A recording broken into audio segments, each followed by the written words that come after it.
Bienvenue dans Le Financier, votre rendez-vous économique quotidien. Voici les titres.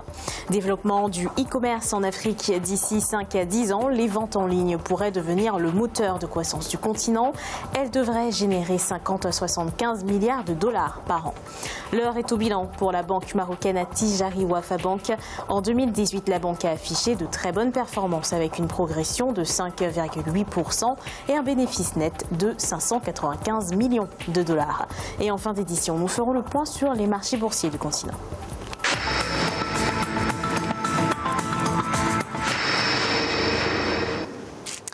Ce secteur peut devenir le moteur de la croissance africaine dans un avenir proche. Il s'agit du commerce électronique. Les ventes en ligne devraient générer 50 à 75 milliards de dollars par an d'ici 5 à 10 ans. Les explications de Victoria Sechi. Le commerce numérique se développe rapidement sur le continent africain. Selon les Nations Unies, cette rapide évolution augure de profonds changements dans les secteurs d'activité liés au commerce et à l'industrialisation. Les ventes en ligne en Afrique devraient atteindre 50 à 75 milliards de dollars par an d'ici 5 à 10 ans, contre un peu plus de 27 000 milliards de dollars actuellement. Aujourd'hui, on sait que le taux de pénétration d'Internet en Afrique grimpe plus que même en Europe, puisqu'on a des taux qui vont jusqu'à 200%, même si le taux de pénétration reste faible parce que le continent est en retard par rapport à Internet. Mais on a vu ces derniers moments avec l'arrivée du mobile que les gens se connectent davantage. Pionnière dans le secteur en Afrique, la Nigériane Jumia, fondée en 2012, s'est rapidement imposée comme un levier de croissance. En 2017, elle a atteint 103 000 personnes employées, dont 3 000 directement, avec plus de 126 structures en activité dans 23 pays africains. Le continent africain sommeille encore par rapport au numérique, au digital. Donc, ce sont ces grandes firmes américaines qui sont en train de nous coloniser davantage. Et donc, c'est pour ça que nous, à notre niveau, au niveau du groupe Digital Africa Service, où on veut quand même essayer d'apporter une réponse à cela. Les experts estiment que si la zone de libre-échange continentale est implémentée, elle pourrait également générer un produit intérieur brut de plus de 3 000 milliards de dollars. 300 000 emplois directs et plus de 2 millions d'emplois indirects pourraient être créés par an dans le e-commerce.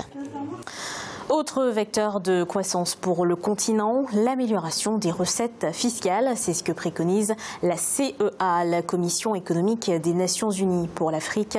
Pour la Commission, l'amélioration des politiques fiscales africaines pourrait faire croître le PIB du continent de 4,6%. Cette solution soutiendra également les finances publiques des gouvernements africains, des finances affaiblies par la dette due à la dépendance de l'aide étrangère. En 2017, la dette continentale atteignait 57% du PIB, soit le double de ce qu'elle représentait 5 ans plus tôt. Bonne performance pour le groupe Attijari Wafa Bank. Au cours de l'année 2018, la banque marocaine a affiché des résultats en progression de 5,8%. Le groupe poursuit toujours le déploiement de son plan stratégique énergie 2020 au Maroc. Ange Bijounomani.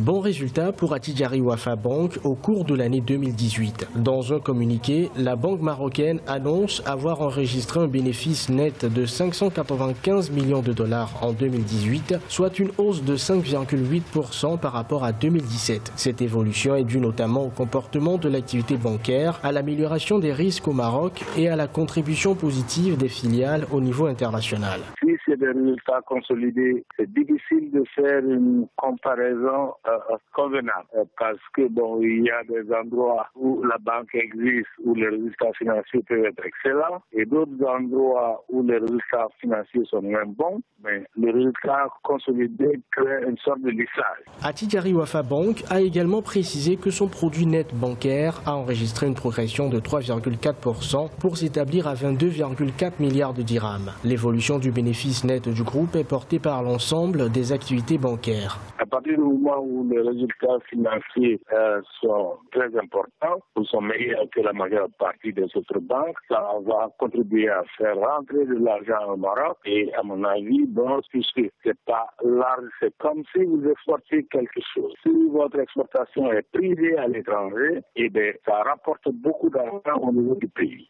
Attijari Wafa Bank opère dans 19 pays en Afrique et en Europe à travers des filiales bancaires contrôlées majoritairement. Elle dispose aussi de bureaux de représentation à Dubaï, Riyad, Londres, Shanghai et Tripoli. En Afrique, d'ici 2029, 32,9 millions d'emplois seront créés grâce à un secteur, le secteur touristique. Sur le continent, l'industrie du tourisme et du voyage impacte positivement l'économie africaine. Selon un rapport du World Travel and Tourism Council, le secteur comptait environ 24,3 millions d'employés en 2018, soit 6,7% de l'emploi total du continent.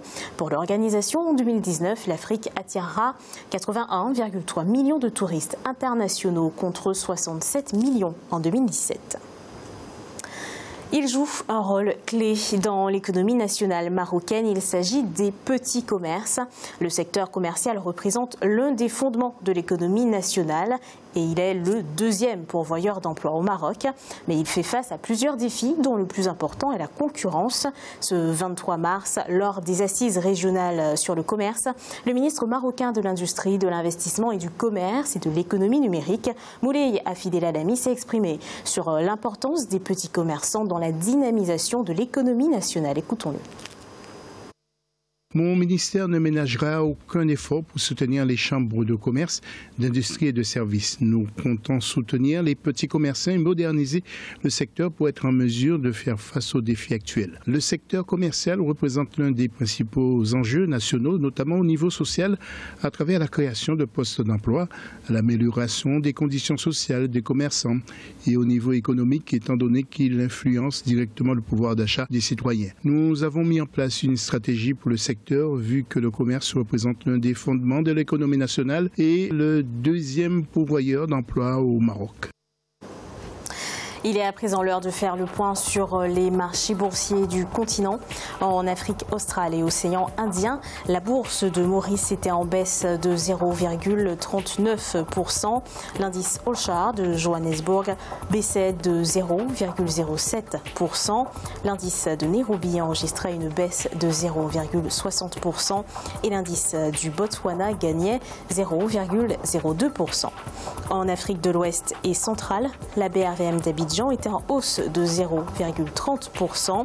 L'indice nigérian perdait 0,31% et la bourse du Ghana gagnait 0,07%. Et en Afrique du Nord, la bourse de Casablanca était en baisse de 1,62%.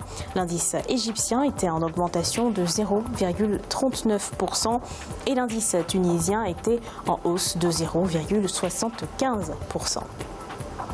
C'est la fin de cette édition du Financial. Merci de nous avoir suivis. On se retrouve bientôt pour un nouveau rendez-vous de l'économie.